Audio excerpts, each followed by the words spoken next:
Good afternoon, ladies and gentlemen, and welcome to another mock draft Thursday on the Talk Sports YouTube channel. Today I will be going over another NFL mock draft, as well as previewing Thursday Night Football and giving you some props I like for Thursday Night Football, and giving you college basketball upset picks. Let's get to the mock draft first.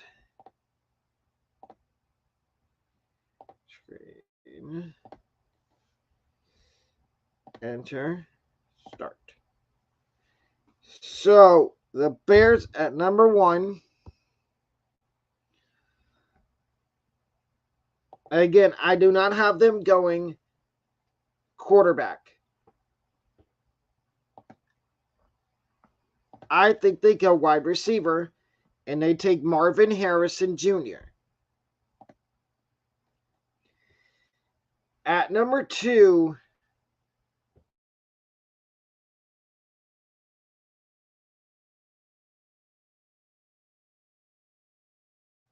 the defensive route here, and they take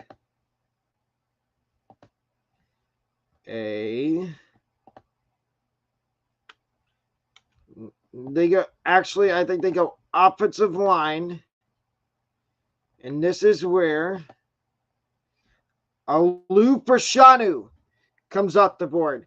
The Cardinals need to start building an offensive line for Kyler Murray. And I think Alufashanu is the perfect plug-and-play tackle for the Cardinals.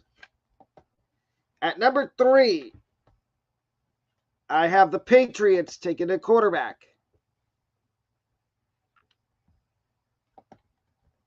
They have their choice of Drake May, Caleb Williams, Bo Nix,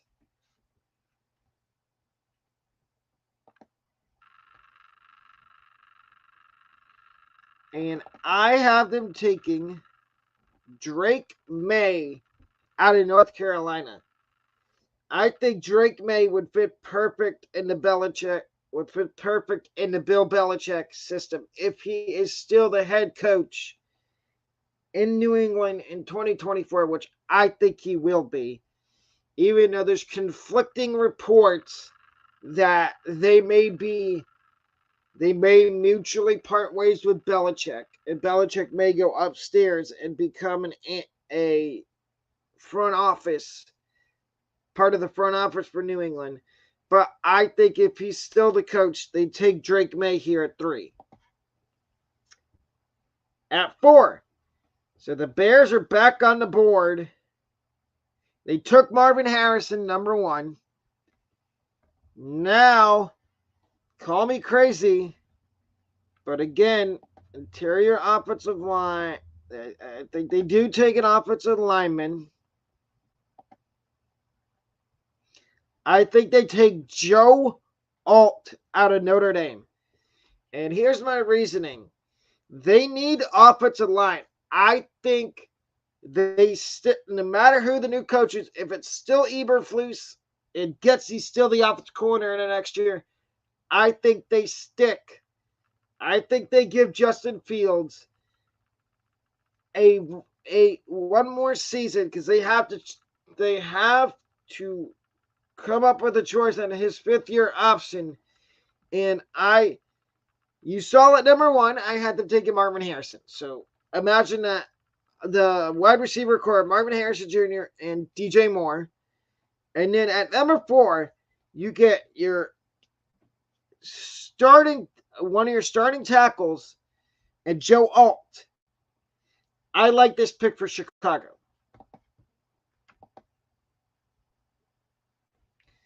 At number 5, the Commanders. I think they found their franchise quarterback, Sam Howell. So I have them going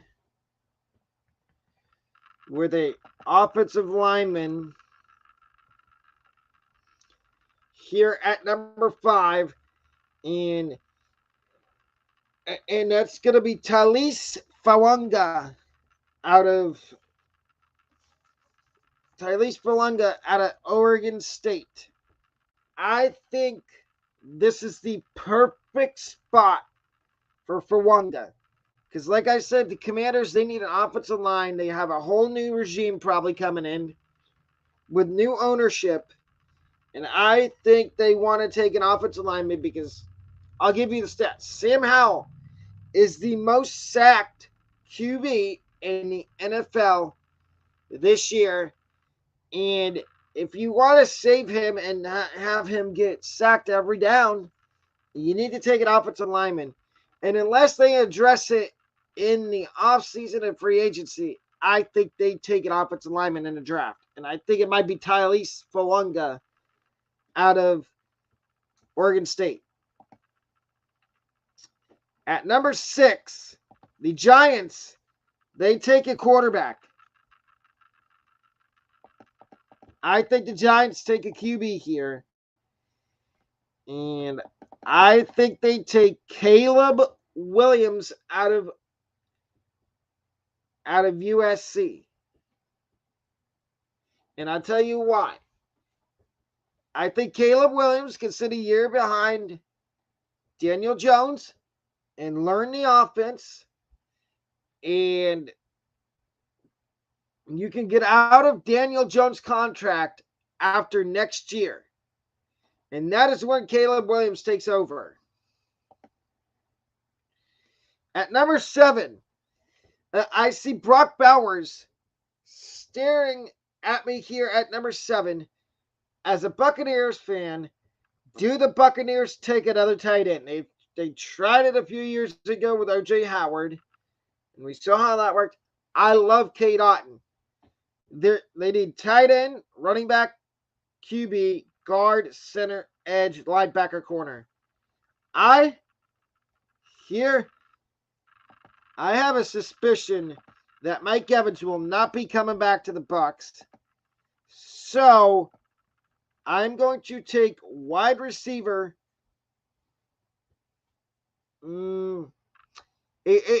I could take Malik Neighbors, but I think I'm going to take Rome and Duze out of Washington. And I'm going to tell you why. Like I said, I really like Malik Neighbors. I think Actually, I'm going to pivot here. Where's Emeka Ibuka? Ibuka 24. That's a little too rich. I'm going to go Rome and Duze. Rome Dunze out of Washington. I like Duze. He could be that complement to Trey Palmer and Chris Godwin, because I think if Evans leaves, Godwin becomes the 1, Palmer becomes the 2, and then you put a guy like Roman Duze in the slot until he takes over as the number 1. So I'm going to Roman Duze at number 7 for the Buccaneers. Now, you could say the same thing here about the Jets. What do they need? Aaron Rodgers will be back, so they don't need QB. They need wide receiver, offensive tackle, defensive line. Now, here's what I would do if I was the Jets. And we can't make trades here, but if I was the Jets, I would call up somebody that's in the middle of the first round, like 15 to 20, and I'd say, look, if you're in need of a QB, we will trade you number 8 for this pick, saying if this is where the Jets end up picking in the draft.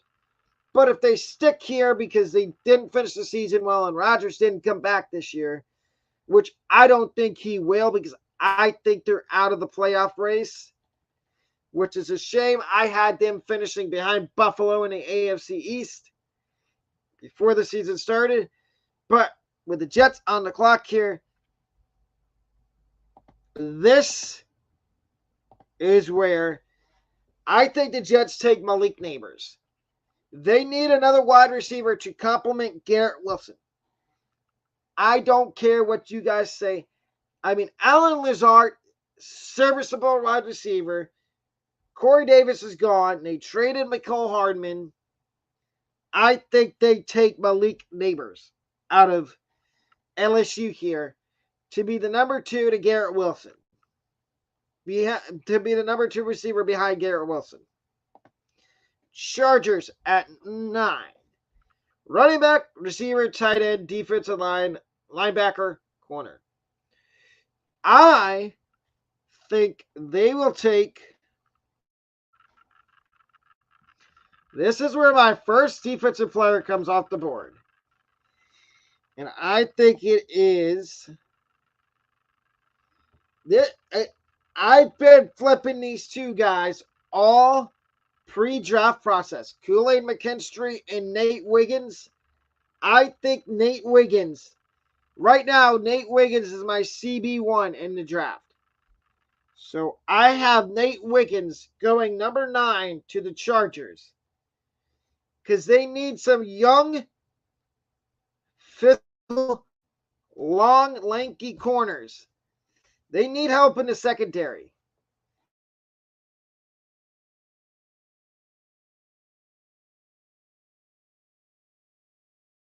So I like them taking a cornerback in the first round, and it's probably going to be Nate Wiggins.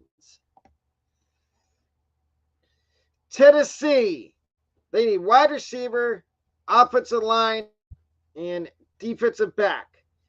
Now, again, do I think they stick 10 if this is their pick? No. I think they trade back somehow. Again, here I can't do any trades. But if I could, I would be the team that's in need of a QB.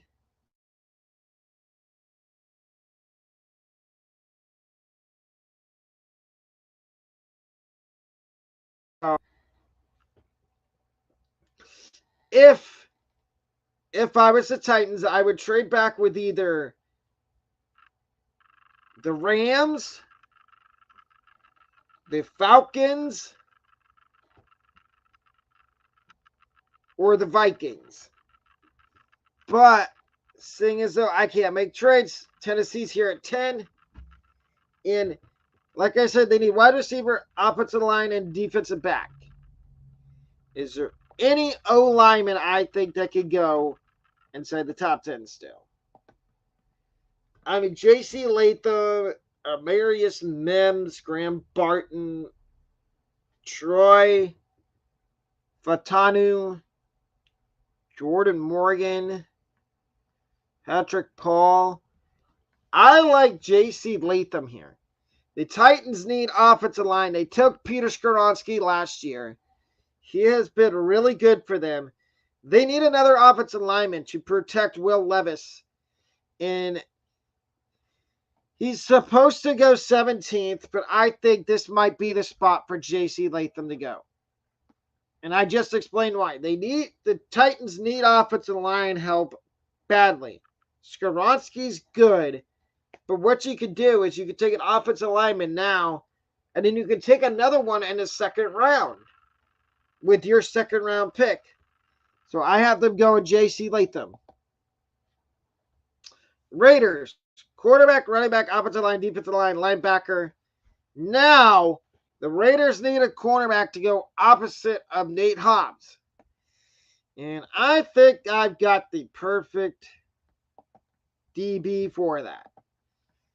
Wiggins was my CB1. My CB2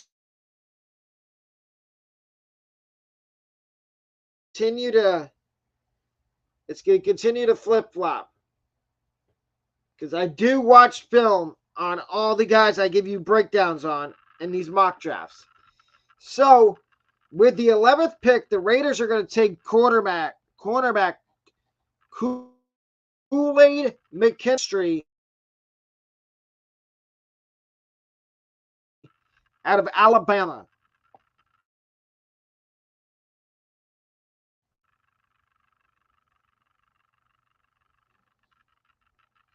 At 12, the Saints need tackle and defensive line. This defensive line class is interesting. I think they go D lineman here. Is there anybody in the first round? Oh, you know what? I see a guy that fits that New Orleans defense beautifully. Drazon Newton out of Illinois. They need somebody to rush the passer. Carl Granderson's had an amazing year so far for New Orleans. I like Drazon Newton out of Illinois to be the pick here for the Saints. At number 13, Packers need running back, tackle, D-line, safety. Now, are you thinking what I'm thinking? Are they going to get rid of Aaron Jones? They don't need tight end. They drafted 2 tight ends last year, and Luke Musgrave and Tucker Kraft. What running backs? It doesn't. So Jonathan Brooks doesn't count because he's going back to Texas. So it'd be Blake Corum, Trey Benson, Donovan Edwards, Marshawn Lloyd, Bucky Irving, Audric Estime. There's no running backs that could go in the first round right now. D lineman. Is there any other D lineman I would like? Let's see. Safety. I mean, is this too early for... Here's a guy I really like for the Packers. They need young guys on the defensive side of the ball. And I think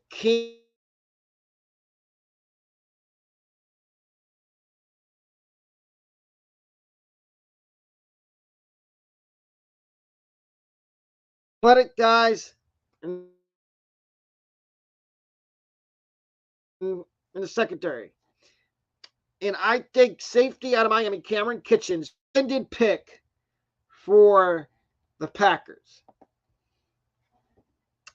At 14, the Rams need QB, O-line, D-line, linebacker, and corner. Now, what quarterbacks do we got left? So, you got Bo Nix, Jaden Daniels, Michael Penix. Shador is going back. Carson Beck maybe comes out. McCarthy's definitely. I'm going to go Bo Nix, and my explanation is he will sit behind. I think Stafford has 1 more year left on his contract. I think Bo Nix goes to the Rams, and he sits behind Matthew Stafford for a season. And Bo Nix is the pick here. Now the Bengals are on the clock, and they see Brock Bowers sitting there for them. They need a tackle and a D lineman, but I think you can get those later in the draft if you are the Bengals. Now, like I said, Brock Bowers is sitting here staring at them. He has slid down the board. I think the Bengals run up to the podium. They give the card to Goodell, and they say, with the 15th pick in the NFL draft, the Cincinnati Bengals select tight end from Georgia, Brock Bowers. That doesn't need no explanation. Now the Bills. They need wide receiver, tackle, D-line, linebacker, DB. I think they go with a wide receiver here, because they could lose Gabe Davis in free agency. And you've got 2 guys that I like. I don't think it's too early to take either of these 2 guys, Keon Coleman or Emeka Egbuka. I think Keon Coleman would fit perfect with the Bills because he's a big body receiver. He'd be a nice complement to Stephon Diggs.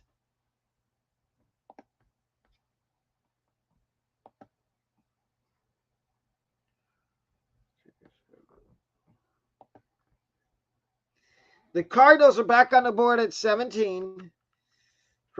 This pick is from Houston. So we got them an offensive lineman earlier in the draft. Now they need wide receiver, offensive lineman, defensive lineman, linebacker, corner. But here's the thing. I think they say, look, we need to get a wide receiver here. You have Rondell Moore. You have Michael Wilson. You need somebody for the slot. And I think the perfect guy for that job is Emeka Ibuka. Because you have Michael Wilson, Hollywood Brown on the other side. Receiver. And then in the slot, you can either have, Rondell Moore is kind of he's a gadget player. So I think Ibuka would be the perfect pick here for Buffalo. For Arizona. Now, the Broncos are on the board here at 18. They don't think they need quarterback necessarily. I think wait on quarterback and take a quarterback later in the draft.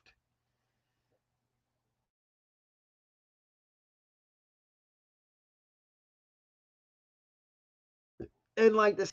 And is there any other wide receivers that I think could go in the first round? I think they take South Carolina wide receiver Xavier Legette. Because you got Cortland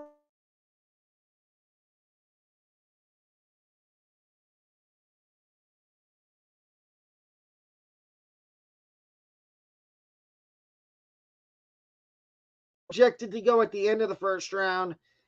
I'm going to go Adonai Mitchell out of Texas because I think that's the better pick. Sean Payton likes his receivers that are tall, lanky. I think Mitchell's tall. A.D. Mitchell is let's look. He's a junior.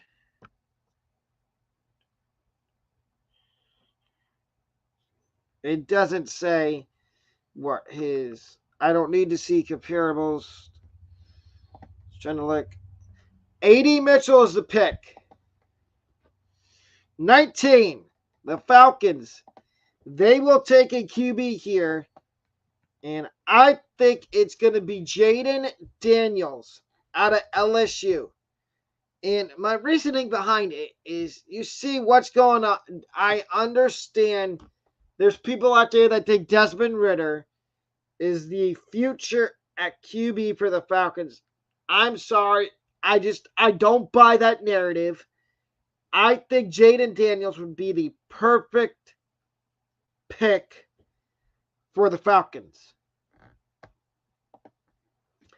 The Colts at number 20.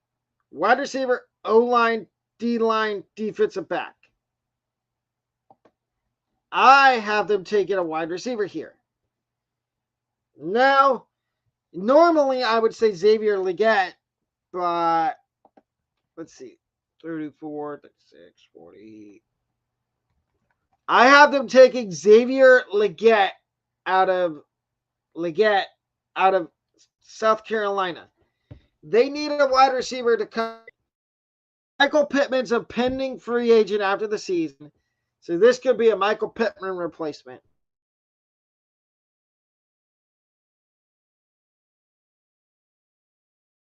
They can probably move, so they can move outside. Alec Pierce has been, I'm not going to call him a bust, but he's been very disappointing. Very, very, and I think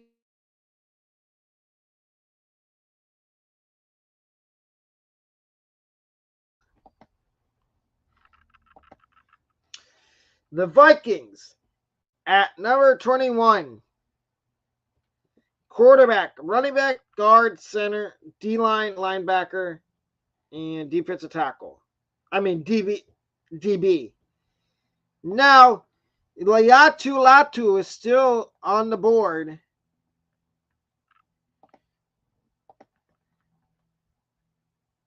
And so is Chop Robinson. And the Vikings need edge. I think they say the reason Latu's slipping down the board isn't because of talent. It's because of injury. He had to retire from football for a little bit because of a neck injury. And I think what the Vikings say here is, look, we have a lot more tape on Chop Robinson, and I think Chop Robinson would fit perfectly on that defensive line in Minnesota. And he has slipped way too far. He was supposed to go in the top 10, around 13, the 13th pick. I think he goes here. Now, Seattle, they need guard, center, and an edge rusher. And like I said about the Bengals when they saw Brock Bowers on the board, does Seattle think the same thing of Liatu Hurst still on the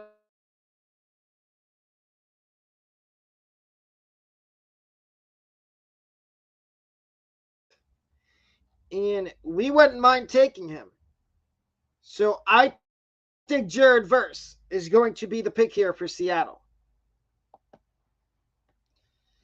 Now, the Texans. They see that Dallas Turner and Latu are still on the board, the top two edge rushers. I think, yes, the Latu, whoever gets the Latu is going to get a really good player. But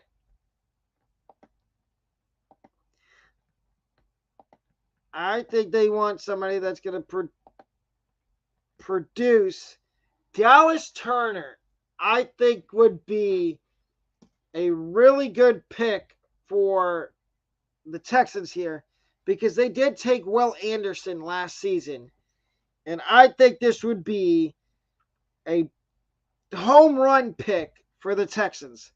So they run up to the podium and take Dallas Turner out of Alabama. Oh, correction, that was the Steelers. And I just gave him an edge rusher. I thought that was the Texans. Whoops.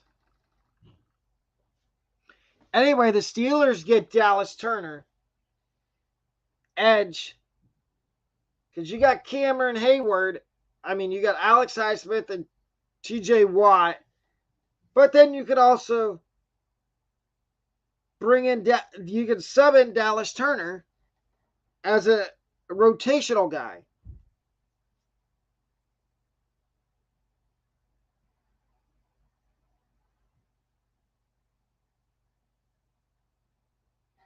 At number 24, the Texans end the fall of Latu, and they take him here at number 24.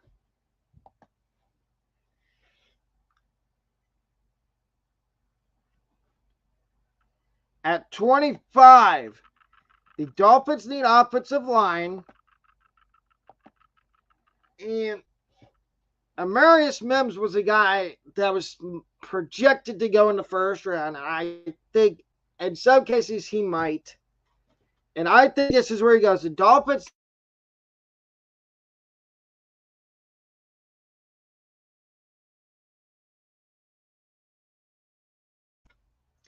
Dallas needs running back, center, D-line, linebacker, corner.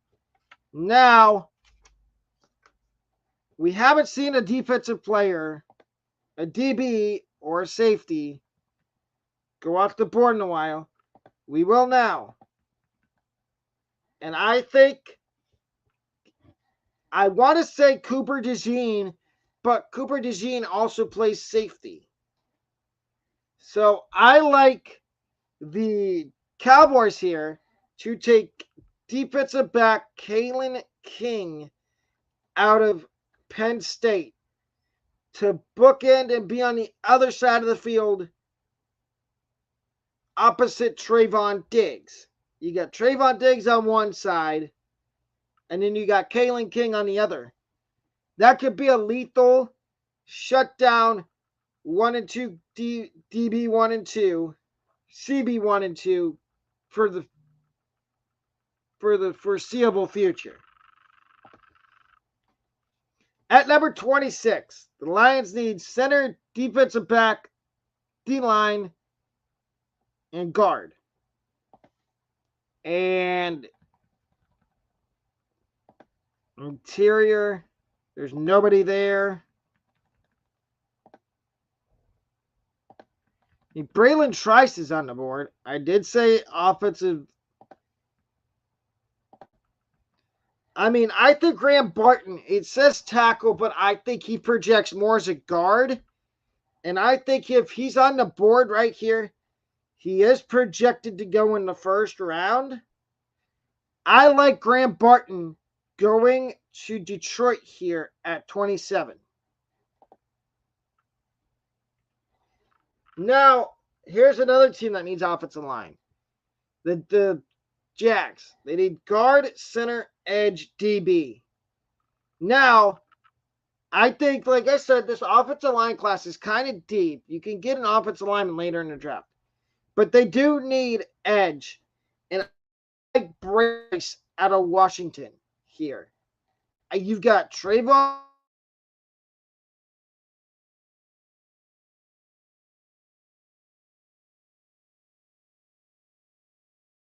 He could be leaving in free agency.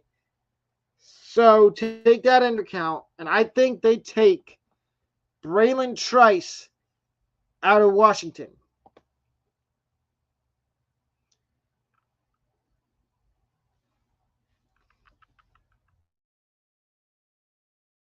At number 29.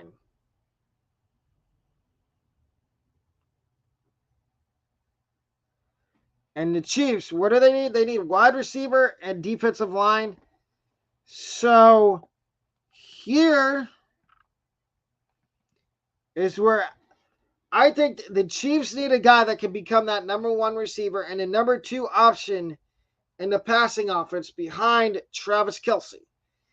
And I think that guy could be Xavier Worthy, which is why I like Xavier Worthy to go in the first round here.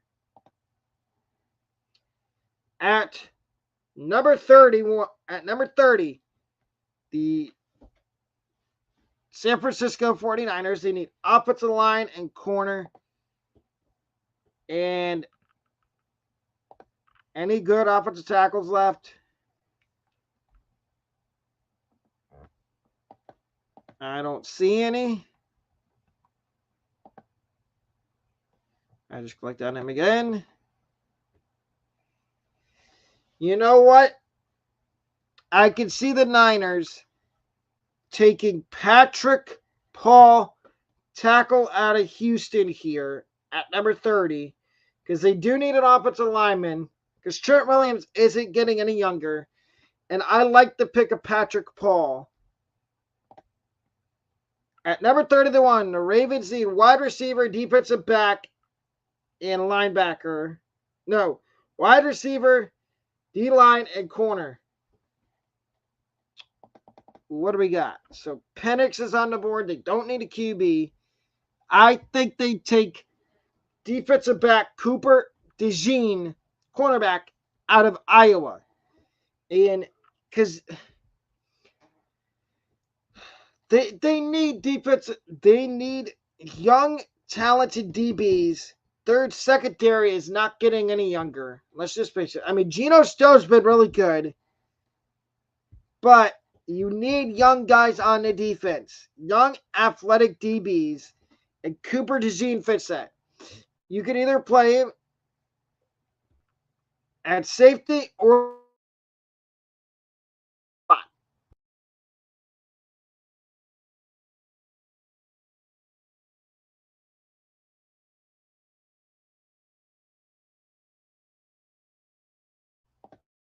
They need linebacker,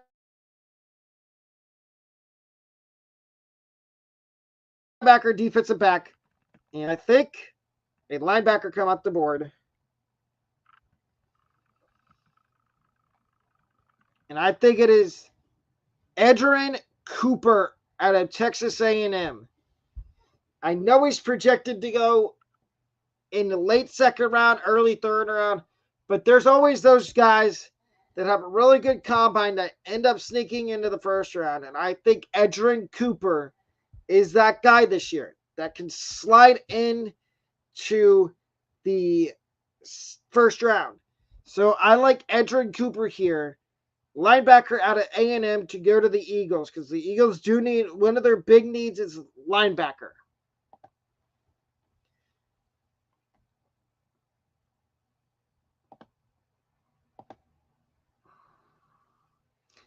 And now I'm going to give you my Thursday night football preview.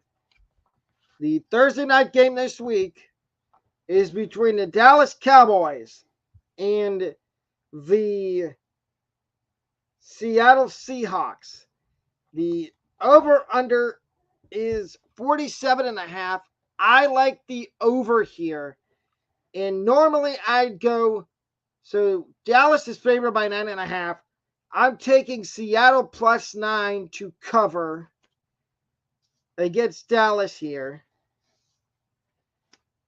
And some player prop bets I like tonight. I like Tony Pollard over 63.5 rushing yards. Pollard is the number one running back in Dallas. I know he's been losing some touches every once in a while to Rico Dowdle. Pollard owners, if you don't have Rico Dowdle,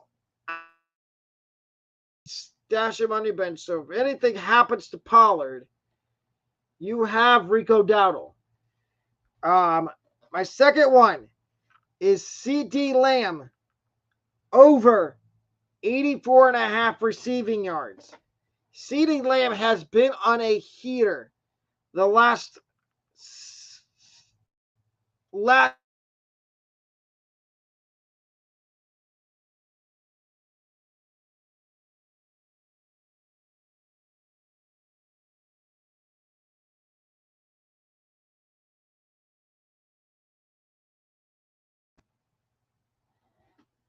and I like CeeDee Lamb to hit over his yardage total.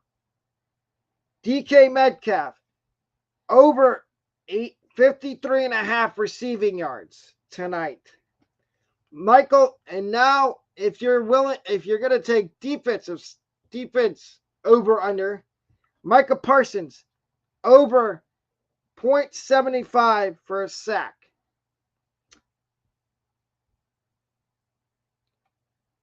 And DK Metcalf plus 195 anytime touchdown. And now the last part of the show here, my college basketball upsets for tonight. My first upset is East Carolina plus 1 over North Carolina Wilmington. East Carolina has had I'm not going to say they've had a decent start to the season. They've won a few games. I like them to pull the upset here. UNC Wilmington is a team that nobody really talks about, and I don't really get why they don't talk about them. But I like East Carolina to pull the upset here. Now, this second one, Liberty plus 7.5 to upset FAU. Not only would this be an upset, but it would be a ranked win for Liberty. FAU is ranked inside the top 15 in college basketball. I like this upset for two reasons. I know a lot about Liberty. They used to be some my alma mater, UNF.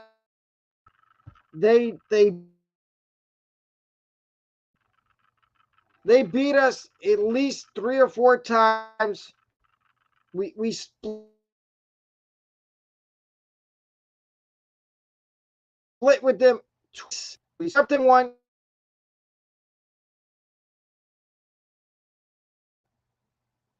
And my last upset pick is Oklahoma State +8 over Creighton. Like I said about the first one, he's about Liberty a minute ago.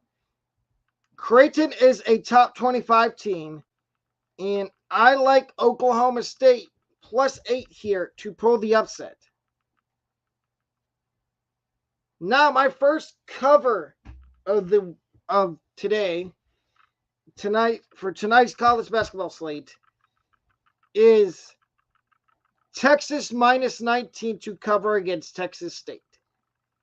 Now, we got 2 out of 3 of our cover picks right yesterday. We had Ohio State and North Florida right, and that's the second time in the span of a week that North Florida's covered. Now, Texas is a bigger program than North Florida, but I like I like Texas to cover the point spread here.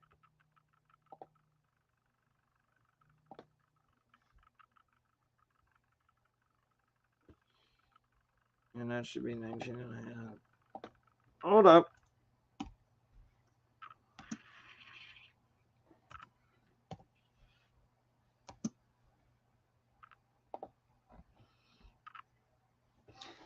My second cover pick is.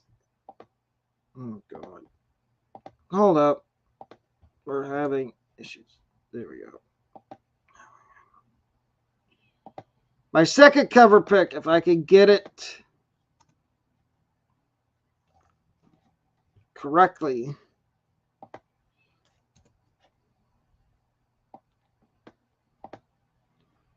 There we go.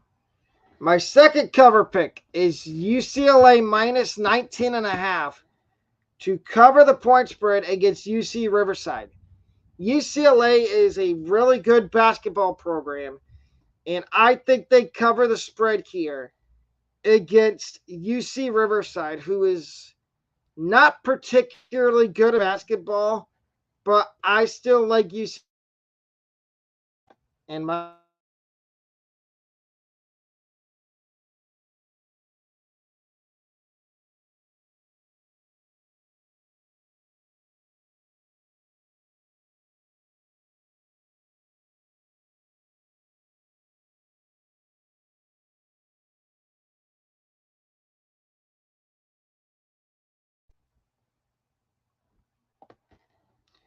last cover pick is UT Martin +7.5 to cover the spread against Rice.